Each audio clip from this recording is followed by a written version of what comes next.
ବାଲେଶ୍ୱର ଭଳି ଏକ ପୁରାତନ ସହରରେ ଯୋଡ଼ି ରହିଛି ବହୁ ପ୍ରାଚୀନ ସଂସ୍କୃତି ଏବଂ ପରମ୍ପରା। ଏହିଭଳି ଏକ ଅନନ୍ୟ ପରମ୍ପରା ହେଉଛି ଦୁର୍ଗାପୂଜା ସମୟରେ ବାଡ଼ି ଖେଳ ବା ଆଖଡ଼ା ଖେଳ। ଶାରଦୀୟ ଦୁର୍ଗୋତ୍ସବର ମହାଷ୍ଟମୀ ତିଥିରେ ପ୍ରତ୍ୟେକ ଆଖଡ଼ା ଖେଳାଳି ଗୁରୁ ପ୍ରତିମା ମହାବୀର ହନୁମାନଙ୍କ ନିକଟରେ ସଲାମି ପ୍ରଦାନ ସହ ଦଶହରା ବା ବିଜୟା ଦଶମୀ ସନ୍ଧ୍ୟାରେ ବାଲେଶ୍ୱର ସହରର ସିନେମା ଛକରେ ଆଖଡ଼ା ଖେଳ ପ୍ରଦର୍ଶନ ପାଇଁ ବିଭିନ୍ନ ଅଞ୍ଚଳରେ ଆରମ୍ଭ ହୋଇଛି ଅଭ୍ୟାସ।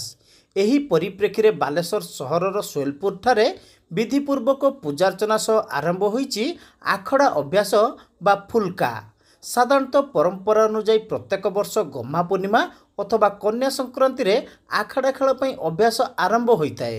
ଏହି କ୍ରମରେ ଗୋଟିଏ ସପ୍ତାହ ବିଳମ୍ବ ହୋଇଥିଲେ ବି ଶୋଇଲପୁର ଆଖଡ଼ା ଦଳର ଅଭ୍ୟାସ ଆରମ୍ଭ ହୋଇଛି। ଏହି ଅଭ୍ୟାସ ଚାଲିବ ଦୁର୍ଗାପୂଜାର ମହାସପ୍ତମୀ ତିଥି ପର୍ଯ୍ୟନ୍ତ। ଶୋଇଲପୁର ଆଖଡ଼ା ସଂଘର ସମ୍ପାଦକ ରାମେଶ୍ୱର ବେହେରାଙ୍କର ପ୍ରତ୍ୟକ୍ଷ ତତ୍ତ୍ୱାବଧାନରେ ଖେଳାଳିମାନେ ପ୍ରଥମେ ଏକ ଶୋଭାଯାତ୍ରାରେ ଯାଇ ମୋତିଗଞ୍ଜ ହନୁମାନ ମନ୍ଦିରରୁ ସଲାମି ପ୍ରଦାନ କରି ଆଜ୍ଞା ଗ୍ରହଣ କରି ଶୋଇଲପୁର ଦୁର୍ଗା ମଣ୍ଡପ ନିକଟରେ ପହଞ୍ଚିଥିଲେ।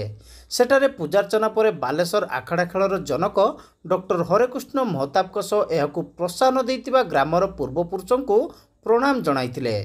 ପରେ ଖେଳାଳିମାନେ ବିଭିନ୍ନ ପ୍ରକାରର ଖେଳ ପ୍ରଦର୍ଶନ କରିଥିଲେ। ପ୍ରତ୍ୟେକ ଦିନ ସେମାନେ ଅଭ୍ୟାସ ସହ ପ୍ରଶିକ୍ଷଣ ମଧ୍ୟ ନେବେ। ଏଥିରେ ବାଡ଼ି ବନାଟି ଖଣ୍ଡା ବର୍ଚ୍ଛା ମୁଗୁର ପ୍ରଭୃତି କୌଶଳ ସମ୍ପର୍କରେ ସେମାନେ ଅଭ୍ୟାସ କରିବେ। ଚଳିତ ବର୍ଷ ଆଖଡ଼ା ସଂଘ 100 ବର୍ଷ ପୂରଣ କରୁଥିବାରୁ ବହୁ ଆଡ଼ମ୍ବର ସହକାରେ ଆଖଡ଼ା ଖେଳ ପ୍ରଦର୍ଶନ ପାଇଁ ପ୍ରସ୍ତୁତି ଚାଲିଥିଲେ ବି ପ୍ରଶାସନ ପକ୍ଷରୁ ଏପର୍ଯ୍ୟନ୍ତ କାର୍ଯ୍ୟକ୍ରମର ରୂପରେଖ ଓ ଅନୁମତି ମିଳିପାରିନାହିଁ। ତେଣୁ ଆସନ୍ତା ବର୍ଷ 100 ବର୍ଷ ପୂର୍ତ୍ତି ଉତ୍ସବ ପାଳନ ପାଇଁ ନିଷ୍ପତ୍ତି ନିଆଯାଇଥିବା ସମ୍ପାଦକ ଶ୍ରୀ ବେହେରା ସୂଚନା ଦେଇଛନ୍ତି।